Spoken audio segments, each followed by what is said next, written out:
2049.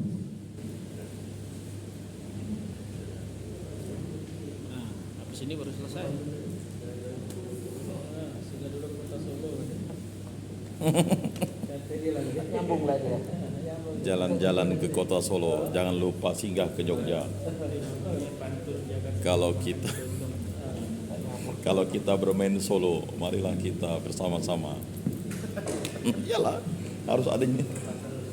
Karena dinda pantun dinda, itulah makanya. Jalan-jalan ke Pontianak. Jangan lupa singgah Kuburaya. Kalau punya anak, jangan sampai hanya 2 saja. Harus 5 ya.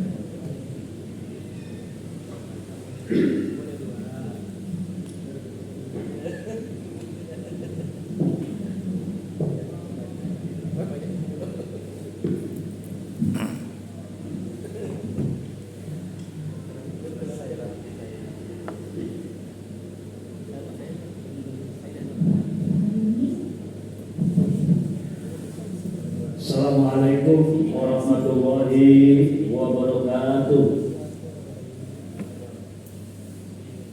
Shalom. Shalom. Salve. Salve. Om Swastiastu. Namo Buddhaya. Salam kebajikan. Salam sehat buat kita semua. Bismillahirrahmanirrahim. Alhamdulillahirabbil alamin.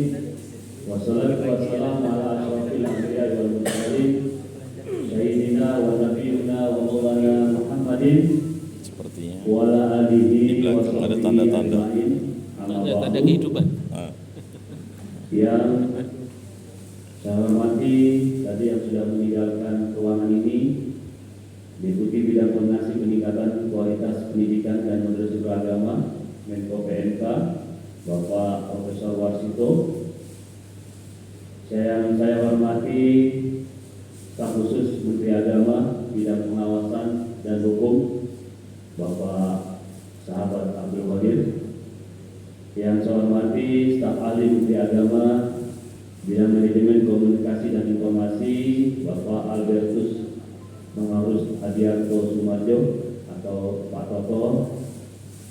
Yang saya hormati Dirjen Bimas Muda Bapak Dr. Supriyadi. Yang saya hormati Sesdirjen Bimas Kristen Bapak Jody Tilang. Yang saya hormati Kepala Pusat Kerukunan Umat Beragama Bapak Dr. Haji Wawan Junaidi MA. Yang saya hormati para Kepala Kantor Wilayah Kementerian Agama se-Indonesia yang hadir pada siang hari ini, para pejabat tinggi peragama, para tokoh lintas agama, para ketua FKUB provinsi, dan tentunya hadirin hadirat dan juga para zoom in dan zoom out. Karena ini ada dua wilayah, Pak. Zoom Yang ada di dalam sini, ada di luar, jadi para zoom in dan zoom out yang ada di tempat masing-masing. Zoom in dan zoom out. Tadi tariannya dari NTT. Saya baru landing dari NTT, jadi ketemu lagi dengan tarian NTT. Jadi saya ingin sedikit bacakan pantun, mudah-mudahan nyambung Pak Kapus. Pergi berlayar ke Pulau Sumba, singgah sebentar di Atang Bua. Mari jaga toleransi antar sesama, Cakep. tumbuhkan moderasi dalam beragama. Cakep banget Pak. Baru dia. Ya. Nyambung Pak? Nyambung. Jadi tarian tadi menggambarkan tentang toleransi di Pulau Nusa Tenggara, NTT atau Nusa Tenggara Timur. Kalau masyarakat sana menyebutnya Nusa Toleransi Terindah. Nah, Bapak Ibu, saudara-saudara sekalian, mari pertama kita panjatkan puji syukur kehadirat Tuhan Yang Maha Esa kiranya kita dapat berkumpul pada siang hari ini. Mudah-mudahannya dalam acara ini diberikan keberkahan dan tentunya kita yang hadir di sini mudah-mudahan menjadi tokoh-tokoh, menjadi pionir-pionir dalam terus menggelorakan semangat moderasi beragama di manapun kita berada. Salawat serta salam tak lupa kita haturkan kehadiran Nabi besar Muhammad SAW dengan harapan bisa mendapat syafaat di yaumil kiamat kelak. Amin ya robbal alamin. Hadirin yang saya hormati, Undang-Undang Dasar 1945 menegaskan bahwa negara wajib menjamin kemerdekaan tiap penduduk untuk memeluk agamanya masing-masing dan menjalankan ibadah menurut agama mereka yang mereka percayai. Pemerintah berupaya untuk mengelola penguatan relasi agama dan negara sebagai sebuah instrumen penting dalam pembangunan bangsa yang maju dan berdaya saing. Tadi disampaikan oleh Pak Warsito bahwa keragaman, keanekaragaman, dan perbedaan-perbedaan yang ada di negara kita ini adalah sebuah takdir yang diberikan Tuhan yang Maha Kuasa kepada kita sebagai umatnya atau makhluknya. Jika saja Tuhan yang Maha Kuasa ingin menjadikan seluruh warga negara Indonesia ini beragama Islam, pasti Tuhan bisa. Jika saja Tuhan yang Maha Kuasa ingin menjadikan seluruh warga negara Indonesia ini mau agama Kristen, Katolik, Hindu, ataupun Buddha, Konghucu, pasti Tuhan juga bisa. Tapi dengan Maha Kuasanya, dengan Maha Kehendaknya, Tuhan menjadikan negara Indonesia ini dengan beraneka ragam, baik suku, agama, dan ras. Artinya, Tuhan memberikan gambaran inilah wajah dunia yang pada sesungguhnya, di mana kita ada perbedaan-perbedaan di dalamnya. Jadi, sesuatu yang sudah diberikan oleh Tuhan yang Maha Kuasa ini adalah takdir dan anugerah yang harus kita syukuri. Hakikatnya, ketika kita mensyukuri apa yang sudah diberikan Tuhan, maka insya Allah Tuhan akan menambah nikmat-nikmat lain kepada bangsa dan negara kita. Tapi sebaliknya, jika kita mengingkari atas karunia Tuhan ini, maka azab Tuhan pasti akan lebih pedih lagi. Bapak, Ibu, saudara-saudara sekalian, dengan kondisi yang demikian, maka pada hakikatnya kita harus saling mengenal satu dengan yang lain. Dalam Al-Quran itu dikatakan dengan lita'arrafu, untuk saling mengenal, bersilaturahmi. Mengenal bukan hanya saya mengenal nama Pak Toto, bukan hanya mengenal dengan Pak Supriyadi atau Pak Wawan, tidak. Tapi saya harus mengenal apa karakter-karakter mereka, dari mana daerah mereka, apa agama mereka, dan bagaimana kondisi mereka. Itulah silaturahmi yang sesungguhnya. Bukan hanya mengenal secara formalistik, tapi kita mengenal juga secara batin dan silaturahmi kebatinan kita di antara sesama kita.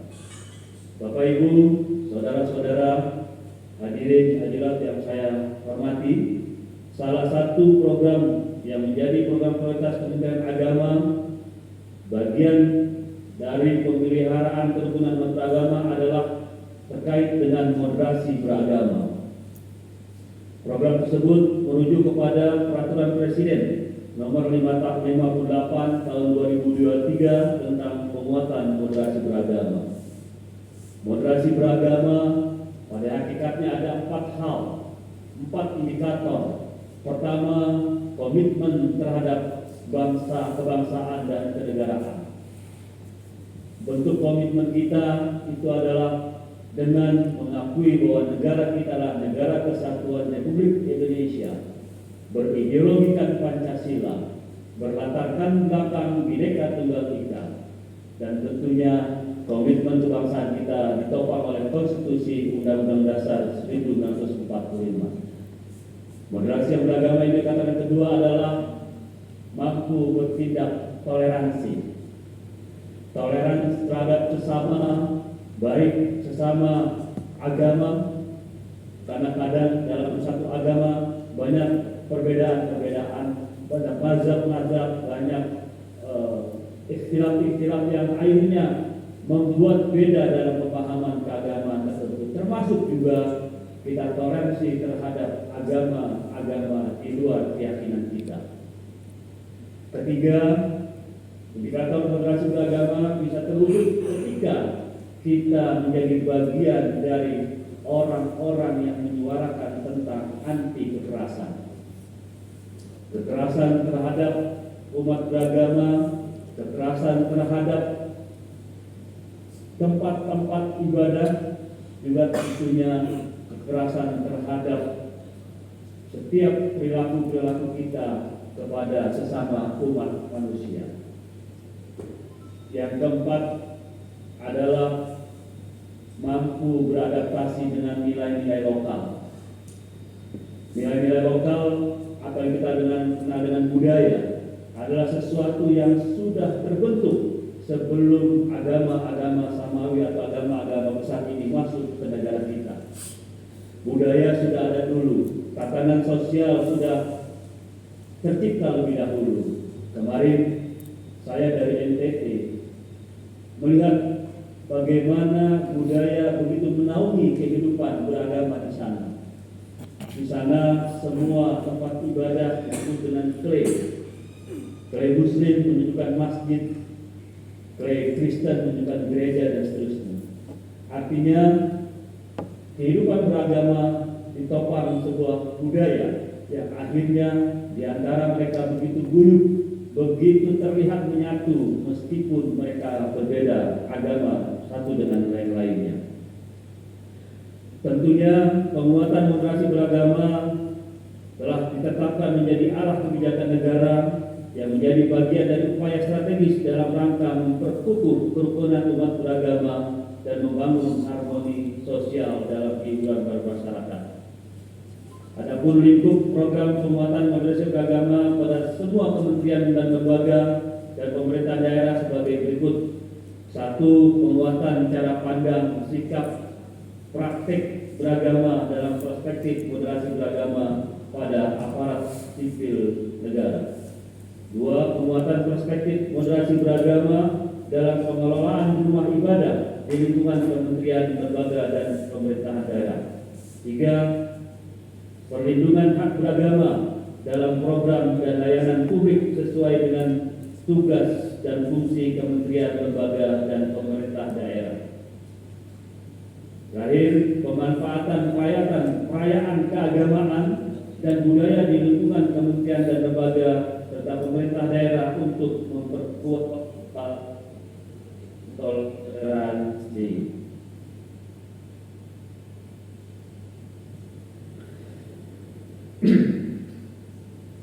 Terkait dengan harus memastikan bahwa semua regulasi yang dibuat yang berdampak pada publik dibuat diskriminatif, harmonisasi regulasi juga dilakukan untuk memastikan tidak ada ketentuan yang tumpang tindih dalam dan kontraproduktif bagi penguatan moderasi beragama.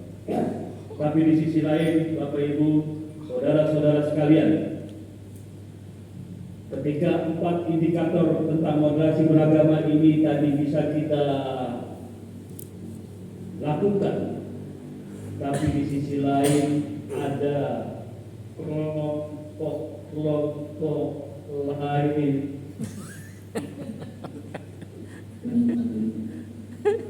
yang juga mencoba menggerus terhadap iman budaya, agama dengan agama yang lain dan seterusnya. Kelompok ini mungkin saja ada di sekitar kita, ada di sekitar lingkungan kerja Bapak Ibu sekalian, ada di sekitar rumah Bapak Ibu sekalian, dan sudah menjadi kewajiban para penyuluh-penyuluh lintas agama tadi mendeteksi dan mengawasi apakah ada 3 kelompok ini. Siapa mereka? Pertama, mereka yang merasa paling benar atau klaim kebenaran tunggal. Klaim kebenaran tunggal ini tidak hanya terjadi di satu agama, tapi di semua agama pasti ada yang merasa paling benar dan merasa paling berhak untuk mewakili Tuhan di muka bumi ini.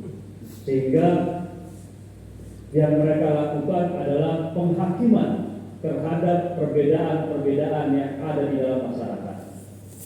Klaim kebenaran tunggal inilah yang membuat kita satu dengan yang lain, yang akhirnya kita menilai sesuatu itu dengan benar dan salah.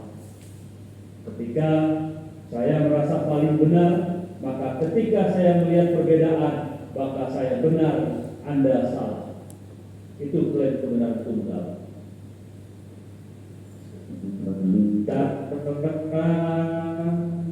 Capek. Agama memberikan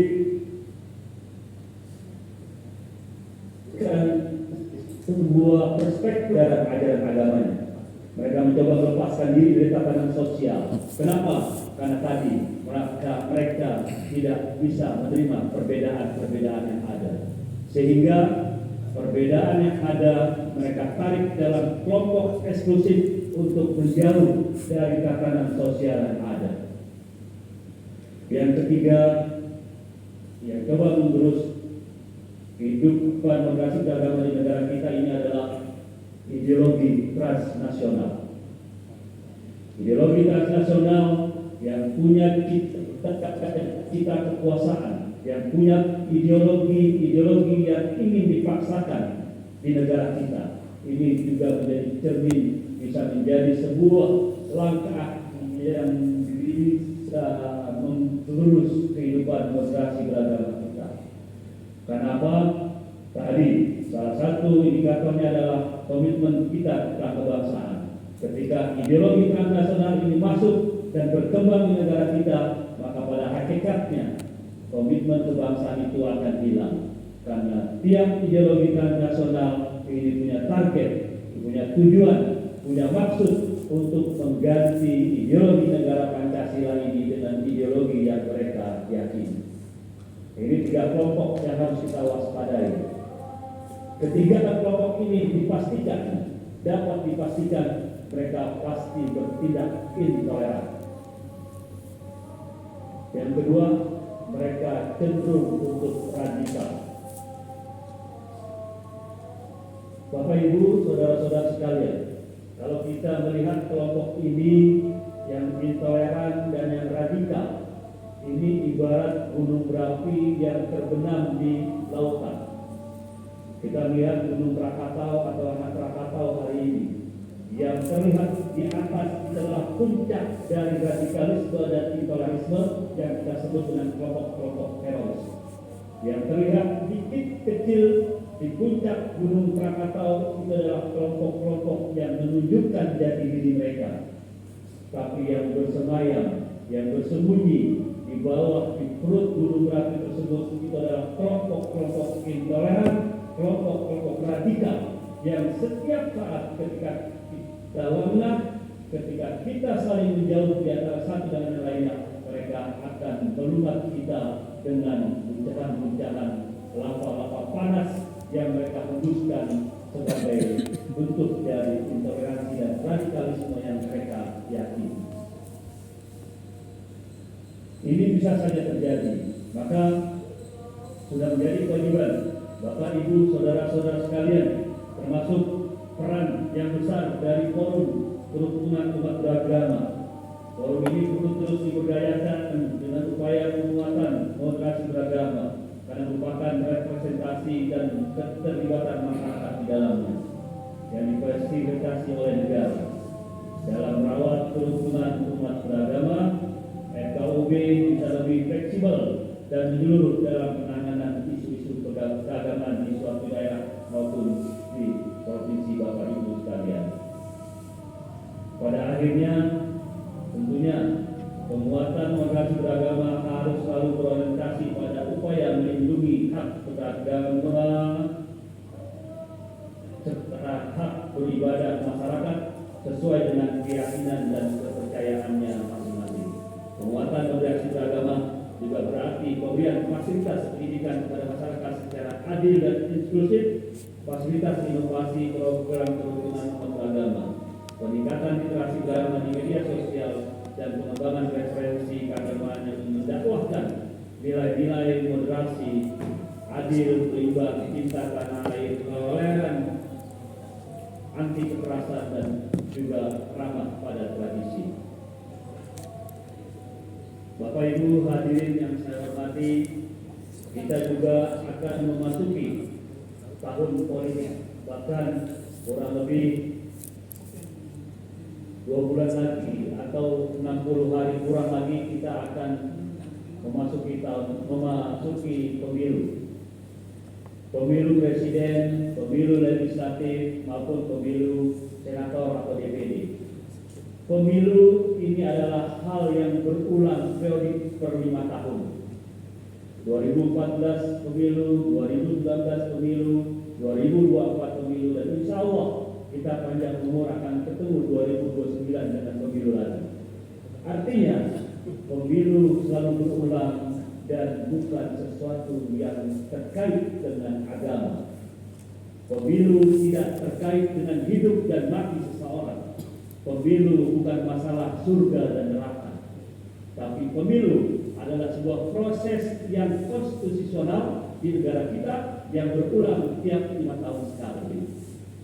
Maka saya berharap Bapak Ibu sebagai tokoh-tokoh agama, tokoh-tokoh masyarakat, para penyuluh-penyuluh lintas agama, sampaikan salam kami bahwa para pemilih dalam pemilu besok harus diberikan pencerdasan dan pengembangan wawasan tentang arti pemilu yang sebenarnya. Ibarat tadi sampaikan Pak Warsito, pemilu ini adalah pesta demokrasi.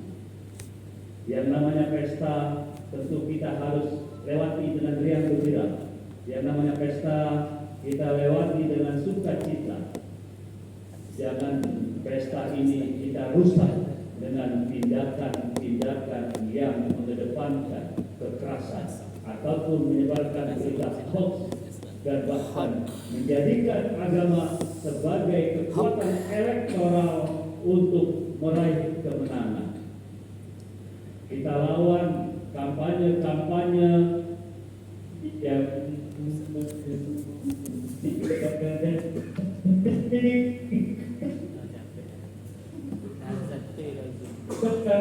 Itu artinya Bapak lebih belum melawan itu. Udah capek dah Pak. Sebagai politik identitas adalah wajah sejuk dari kontestasi pemilu itu sendiri. 2019 Bapak Ibu saudara-saudara sekalian mungkin masih terasa bagaimana kita menistakan satu dengan yang lainnya sesama manusia. Dalam Islam, manusia itu adalah makhluk yang paling mulia yang diciptakan oleh Tuhan Yang Maha Esa. Tetapi kita di 2019 menistakan sesama umat manusia. Pemilih A memanggil saudaranya dengan kampret. Betul Bapak, Ibu? Yang saudara satunya memanggil temannya dengan cebong. Ini adalah wujud bagaimana kita menistakan nilai-nilai kemanusiaan untuk sesuatu yang sifatnya selalu berulang.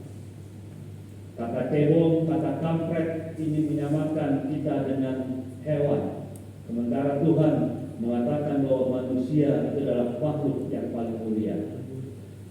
Itu terjadi karena apa? Terjadi karena tadi politik identitas dikedepankan untuk meraup suara-suara elektoral dalam kemenangan di kontestasi. Ini tidak boleh terjadi lagi Bapak Ibu sekalian. Maka dari mimbar ini saya berharap baik Bapak-Bapak Ibu-Ibu yang hadir di forum ini maupun saudara-saudara saya, sahabat-sahabat saya yang hadir melalui daring terus sampai sampaikan kepada umat, sampaikan kepada jamaah, sampaikan kepada seluruh halayak, bijaklah dalam menjalani kontestasi pemilu yang akan kita jalani 2 bulan ke depan ini. Saya nggak tahu tadi kebenaran yang dilantik itu semuanya 17 orang, Kodir. 17 orang, 17 dari tiap-tiap penyuluh agama, kelompok kerja, dan seterusnya. Kebetulan 17 ini nama partai saya, Kodir. Ini partai apa, Pak? Nomor 17. Ini yang memiliki Pak MC. Nomor 17 nama partai saya. Nanti dilihat nomor 17 itu apa, Bapak Ibu sekalian. 17. Partai saya. Ini bukan pesanan seperti survei-survei yang ada, tapi memang keluasan hati Pak Kapus PKUB mungkin. Jadi kembali lagi, pemilu itu sesuatu yang berprioritas buat Ibu sekalian, bukan sesuatu yang hari ini hidup mati, surga neraka dan lain sebagainya. Tidak, dia akan berulang kali dan terjadi tiap 5 tahun sekali, dan itu pasti. Jadi hadapilah pemilu ini dengan gegap gempita, hadapilah pemilu ini dengan sukacita. Jadikanlah pemilu ini menjadi ajang kontestasi, ajang untuk menampilkan wajah yang terbaik buat bangsa dan negara Indonesia di kedepannya. Siapapun yang terpilih dari calon-calon yang ada, itu merekalah yang sudah ditampilkan oleh Tuhan Yang Maha Esa sebagai figur-figur yang bisa kita pilih di antara mereka yang ada. Antara satu dengan yang lainnya, atau antara kontestasi itu adalah orang-orang yang sudah terpilih, dan mudah-mudahan mereka bisa menjalankan amanah ketika mereka nanti terpilih menjadi presiden, wakil presiden, menjadi anggota DPR RI, DPRD, maupun menjadi anggota DPD RI, dengan tentunya demi kemaslahatan bangsa dan negara. Dalam kesempatan ini kami juga mengajak para pemuka agama untuk terus menjaga kearifan lokal, dan kepada para pejabat pemerintah untuk menjadi teladan untuk Indonesia yang lebih bermartabat. Apalagi kita dalam waktu dekat ini akan menghadapi pemilu, betul-betul kearifan dari tokoh-tokoh masyarakat, kebijakan dari tokoh-tokoh agama ini menjadi panutan, menjadi hal yang meneduhkan bagi masyarakat, jamaah ataupun umat kita semua. Hadirin hadirat yang saya muliakan, sungguh suatu kebanggaan bahwa saya bisa hadir di antara Bapak Ibu, saudara-saudara sekalian, sahabat-sahabatku semua di forum ini, bahwa kita menjadi semakin dekat dan terjalin silaturahmi yang langgeng di antara kita semua. Sebelum mengakhiri, sampaikan beberapa hal tadi, saya pada akhirnya dengan mengucap Bismillahirrahmanirrahim, silaturahmi nasional pengurus FKUB dan tokoh agama sekaligus pengukuhan pengurus musyawarah guru mata pelajaran pendidikan agama, kelompok kerja pengawas pendidikan agama, dan penyuluh lintas agama se-Indonesia, saya buka secara resmi.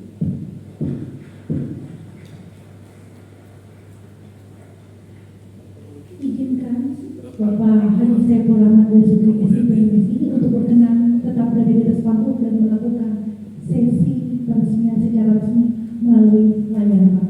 Oke.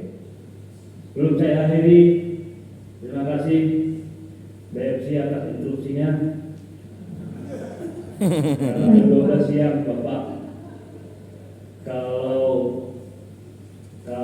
otak masih bisa kita kendalikan, tapi kalau sudah masalah perut, ini bisa anarkis, Pak Kapus. Jadi saya terima. Sebelum saya akhiri, makan nasi, mari Mari-mari ikut irama. Cakep. Biar sehat ikut olahraga. Cakep. Walau kita berbeda agama, tapi tetap satu keluarga. Cakep. Terima kasih Terima Bapak. kasih. Saya akhiri. Kita akhiri dengan menyambungkan ini. Saya akhiri. Wallahu muwaffiq ila aqwamit thoriq. Wabillahi taufiq wal hidayah wal ridha wal inayah. Wassalamualaikum warahmatullahi wabarakatuh. Waalaikumsalam. Shalom. Salam. Salve. Salve. Salam sejahtera. Om Santi Santi Om. Nama budaya. Salam kebajikan.